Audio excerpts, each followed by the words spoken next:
C'est alors qu'apparut le renard. « Bonjour, dit le renard. »« Bonjour, répondit poliment le petit prince, qui se retourna, mais ne vit rien. « Je suis là, dit la voix sous le pommier. »« Qui es-tu » dit le petit prince. « Tu es bien joli. »« Je suis un renard, dit le renard. »« Viens jouer avec moi, lui proposa le petit prince. Je suis tellement triste. »« Je ne puis pas jouer avec toi, dit le renard. Je ne suis pas apprivoisé. »« Ah, pardon, fit le petit prince. » Mais après réflexion, il ajouta : « Qu'est-ce que signifie apprivoiser ?»« Tu n'es pas d'ici, dit le renard. Que cherches-tu ?»« Je cherche des hommes, dit le petit prince. »« Qu'est-ce que signifie apprivoiser ?»« Les hommes, dit le renard, ils ont des fusils et ils chassent. C'est bien gênant. Ils élèvent aussi des poules. C'est leur seul intérêt. Tu cherches des poules ? » ?»« Non, dit le petit prince, je cherche des amis. »« Qu'est-ce que signifie apprivoiser ?»« C'est une chose trop oubliée, dit le renard. Ça signifie créer des liens. »« Créer des liens ? » ?»« Bien sûr, dit le renard. Tu n'es encore pour moi qu'un petit garçon tout semblable à 100 000 petits garçons.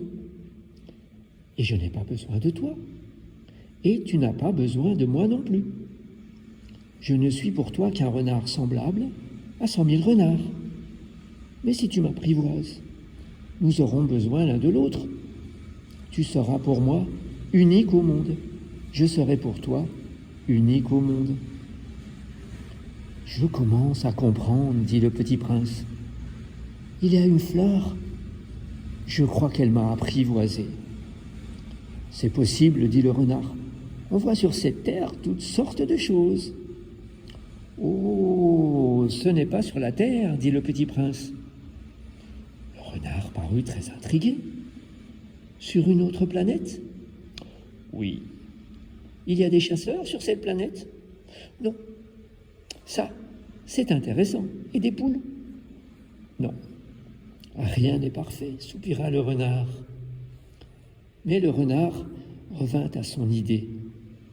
Ma vie est monotone, je chasse les poules, les hommes me chassent, toutes les poules se ressemblent et tous les hommes se ressemblent. Je m'ennuie donc un peu.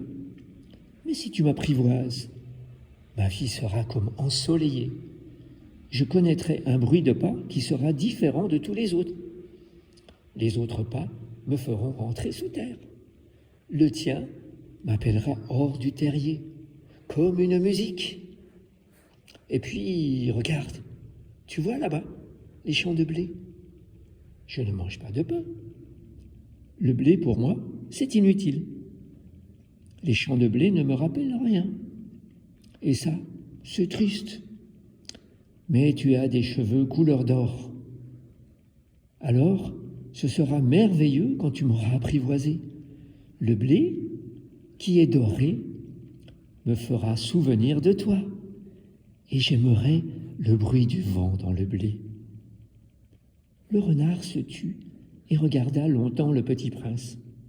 « S'il te plaît, apprivoise-moi, dit-il. »« Je veux bien, répondit le petit prince, mais je n'ai pas beaucoup de temps. J'ai des amis à découvrir et beaucoup de choses à connaître. »« On ne connaît que les choses que l'on apprivoise, dit le renard. Les hommes n'ont plus le temps de ne rien connaître. Ils achètent des choses toutes faites chez les marchands. Mais comme il n'existe point de marchands d'amis, les hommes n'ont plus d'amis.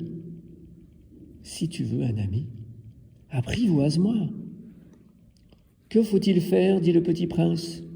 « Il faut être très patient, répondit le renard. Tu t'assoiras d'abord un peu loin de moi, comme ça, dans l'herbe. Je te regarderai du coin de l'œil, et tu ne diras rien. Le langage est source de malentendus, mais chaque jour, tu pourras t'asseoir un peu plus près. » Le lendemain revint le petit prince. « Il eût mieux valu revenir à la même heure, dit le renard. Si tu viens, par exemple, à 4 heures de l'après-midi, dès 3 heures, je commencerai d'être heureux.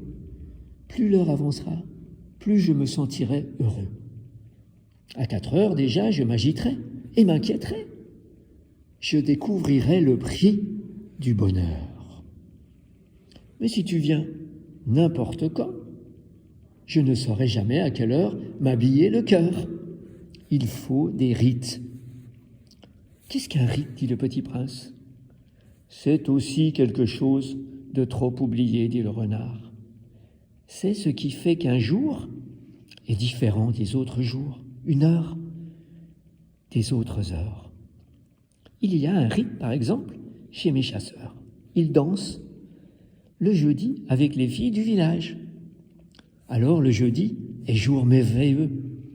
Je viens me promener jusqu'à la vigne.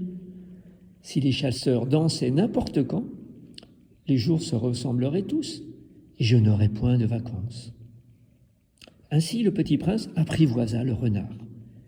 Et quand l'heure du départ fut proche, « Ah, dit le renard, je pleurerai. »« C'est ta faute, dit le petit prince. Je ne te souhaitais point de mal, mais tu as voulu que je t'apprivoise. »« Bien sûr, dit le renard. »« Mais tu vas pleurer, dit le petit prince. »« Bien sûr, dit le renard. »« Alors, tu n'y gagnes rien. »« J'y gagne, dit le renard, à cause de la couleur du blé. » Puis il ajouta, « Va revoir les roses.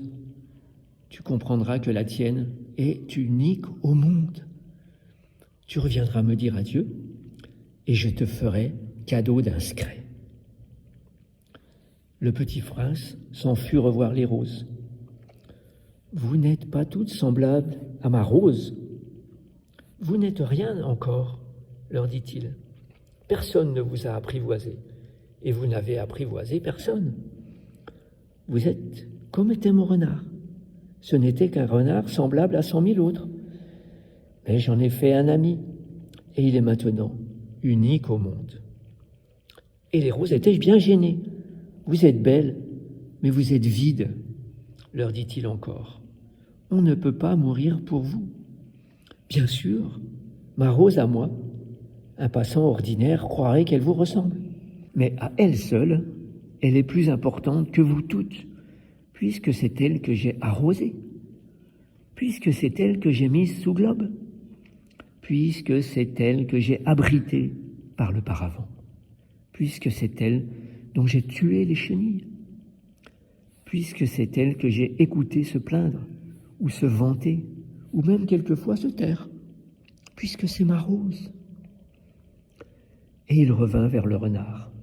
« Adieu, dit-il. »« Adieu, dit le renard. Voici mon secret. Il est très simple. On ne voit bien qu'avec le cœur. L'essentiel est invisible pour les yeux. »« L'essentiel est invisible pour les yeux, » répéta le petit prince, afin de se souvenir. « C'est le temps que tu as perdu pour ta rose qui fait ta rose si importante. C'est le temps que j'ai perdu pour ma rose, » fit le petit prince, afin de se souvenir. « Les hommes ont oublié cette vérité, dit le renard. Mais tu ne dois pas l'oublier.